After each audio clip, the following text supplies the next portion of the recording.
Shalom, shalom. I want to start off this lesson by saying all praises to Yahweh, Bashim, Yahweh Shai, Bashim, Rakakodach for giving the opportunity to do a lesson today. I do want to give double honor to the elders and Apostle Great Millstone for teaching the truth by using precept upon precepts and line upon line. This title of this lesson, what I'm about to get into today, is about the vengeance of the Lord. In the first scripture I want to grab over that one in 15. It says, "For the day of the Lord is near upon all the heathens. As thou hast done, it shall be done unto thee. Thy reward shall turn upon thine own head." Alright.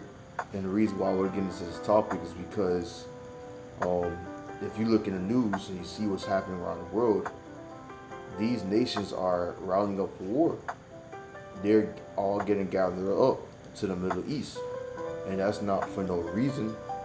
It's because Yahweh Bashim Shai is getting ready to judge you heathens for what you have done to the Israelites, so-called Negroes, Latinos, and Americans. He's gathering you up for vengeance. He's gathering you up for the day where your kingdom falls and Israel, so-called Negroes, Latinos, and Americans, first and foremost the elect, rise up. And they're going to be on top. They're going to be the one that's going to be first. And that's what's going to come to pass. There's not going to be a time where these heathens are going to rule forever.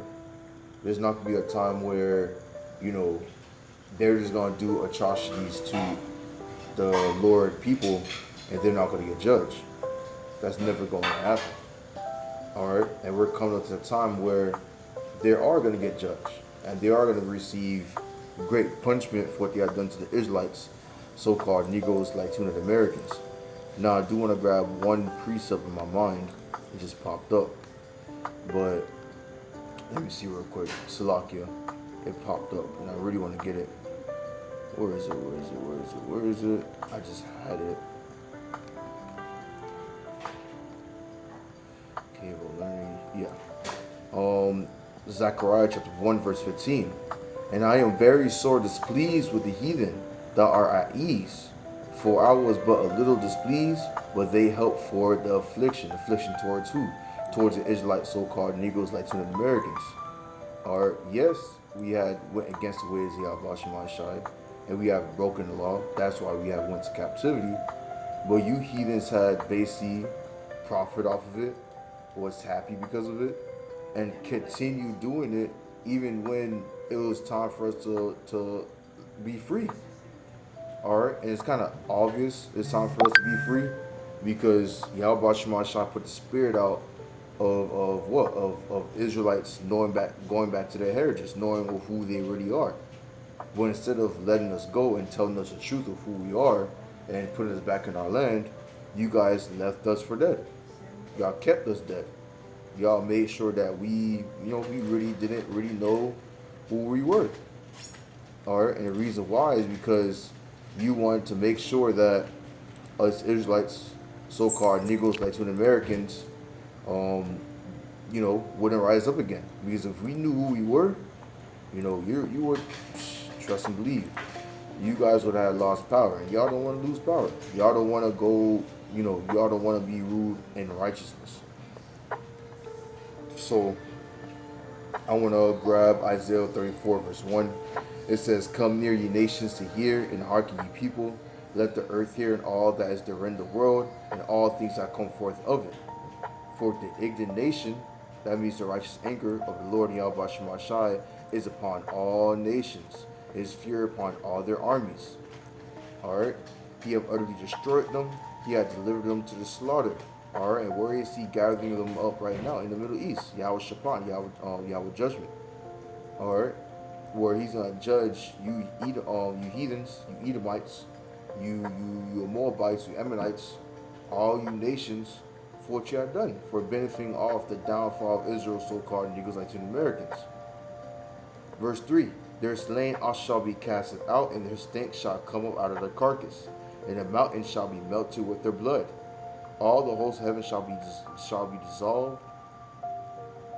All the hosts of heaven shall be dissolved, and the heaven shall be rolled together as a scroll." That's basically describing the mushroom clouds. and all their hosts shall fall down. Talk about the nukes, as a leaf falling off from the vine, as a falling fig from a fig tree. Describing nukes coming down on earth. It's like it's being metaphorical. You know how you see falling leaves falling from a tree, all right, and it goes down towards the ground, just like a nuke is gonna come down towards the ground. It's gonna come down towards target, and it's gonna do great judgment. It's gonna do great works, all right, and you're gonna see, I believe, no, I believe, yeah, that's it, Actually, let me grab it real quick. Let me grab this. 13 even talks about how Yahweh Shemashai has chariots damn near. Yep, right here. Yeah, con. Yeah, right here. So second Esdras, I was read all the way to verse 4. Second Esdras 13, verse 1. And it came to pass after 7 days I dreamed a dream by night, and lo, there arose a wind from the sea that moved all the winds thereof. And I behold, and lo, that man waxed strong with the thousand of heaven. And when he turned his countenance to look, all the things trembled that were seen under him. And whensoever his voice went out of his mouth, all they burned that heard his voice, like as the earth felleth when it filleth the fire. Or that's talking about the Yahweh Shemashai angels, or the chariots. The chariots that the angels are gonna be in. There's gonna be a time within the war in the Middle East where so-called UFOs gonna be in the sky, and they're gonna do damage to the heathens too. All right, and the scripture says what? Whensoever the voice went out of his mouth, all they burned that heard his voice. That's the laser beams. You're not gonna see how it's shining in the sky, damn near blasting laser beam out of his mouth, which is metaphorical for the ships that he's using to come and shooting at the enemies. Like as the earth felleth when it filled the fire, the laser beam, the concentrated fire, laser beam. Verse 5, and after this I behold, and lo, there were gathered together a multitude of men out of number from the four winds of the heaven to subdue the man that came out of the sea. That's talking about the other nations. Or they're going to see Yahweh Shemashai in the sky, and they're all going to stop fighting each other to fight him, because, he's a fat UFO in the sky is going to be scary to a regular guy that doesn't know what's going on. He's going to be thinking that a little green alien is taking over the earth. That's what he's going to be thinking. And they're all going to stop fighting each other to fight that guy so it won't win. All right. Verse 6 says, well, but I behold, and lo, he had graved himself a great mountain, and flew up upon it. But I would have seen the reign or place whereat the hill was graven, and I could not. Basically, it was hella big. He couldn't see mountains. He couldn't see the length of it. It was just big. And after this I behold, and lo, all they which were gathered together to subdue him were sore afraid, and yet did fight. All right, so the great armies that saw Yahushua coming, with the great multitudes and the big ship he had, and Liz Beam was effing them up, they were scared, but they still fought because it's kind of their job to fight. But what's gonna happen? They're all gonna be destroyed. Verse 9, and lo, as I saw the violence of the multitude that came, he neither lifted up his hand, nor held sword, or any instrument of war. But only I saw that he sent out of his mouth as it had been a blast of fire, and out of his lips flaming breath, and out of his tongue he cast out sparks and tempests. That's basically the laser beam from the chariots, or so-called UFOs. Or everybody knows what a UFO is, like a circle thing that floats in the sky. That's actually a chariot of Yahweh Shemashai. And those chariots are here that is the sign of curse actually on earth, to show that what Yahweh Shemashai here to judge you heathens for what you had done to the Israelites, so-called Negroes, like to the Americans. And these things are going to come to judge you heathens very soon. That's actually a future prophecy, actually. All right, and to prove my point that these here as a curse, let's go to Zechariah, chapter not 1 and 15. Yeah, Zechariah chapter.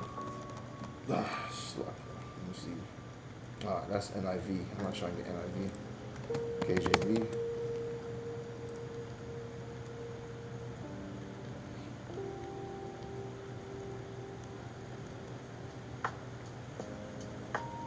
No, that's not it. That's not it. I got the wrong one. Slovakia. Yeah. Let's get it real quick.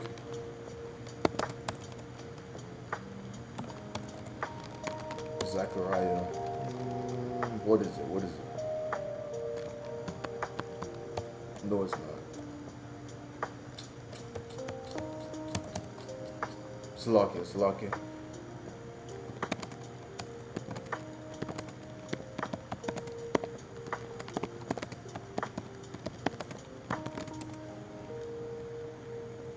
Yes, it is. Slovakia. Zechariah chapter 5. I went to 4. It was 5. So Zechariah chapter 5. Let's go to verse 1. Then I turned to lift up my eyes and looked, and behold, a flying roll. And he said unto me, What seest thou? And I answered, I see a flying roll. The length thereof is 20 cubits, and the breadth thereof 10 cubits. Then said unto me, This is a curse that goeth forth over the face of the whole earth. For everyone that stealeth shall be cut off as on this side according to it, and everyone that sweareth shall be cut off as on that side according to it. Alright, and I will bring it forth, said the Lord Yahweh Shemai host. It shall enter into the house of the thief, and into the house of him that sweareth falsely by my name, and it shall remain in the midst of his house, and it shall consume it with the timber thereof and the stones thereof. Alright, so it's describing UFO and describing how Yahweh Shemai sent those UFOs, the so-called UFOs, or the chariot of the angel of the Lord, Yahweh Shemashai, the chariots, into the land, to the people that had stole and had sweared falsely by his name. That's you Edomites. Have you not stole America from the Israelites, the Native Americans specifically? Have you not swear falsely by his name, saying you're going to tell the truth and only but the truth, but still lie in court in front of everybody? Saying that you're a God-fearing nation? Or to do what? To destroy this place as a curse. And we see in America always has UFO sightings every single day. Why? Because it's a curse upon this land for a future prophecy of judgment for what they had done to the Israelites, so-called Negroes, Latino Americans. So it's going to be bad very soon to you heathens. And the reason why this conflict is happening in diverse places and you guys gathered up in the Middle East is because Yahweh Shemai Shai is basically getting ready to utterly destroy you heathens. That's simply it. You know? The last scripture I want to grab is Joel chapter 3.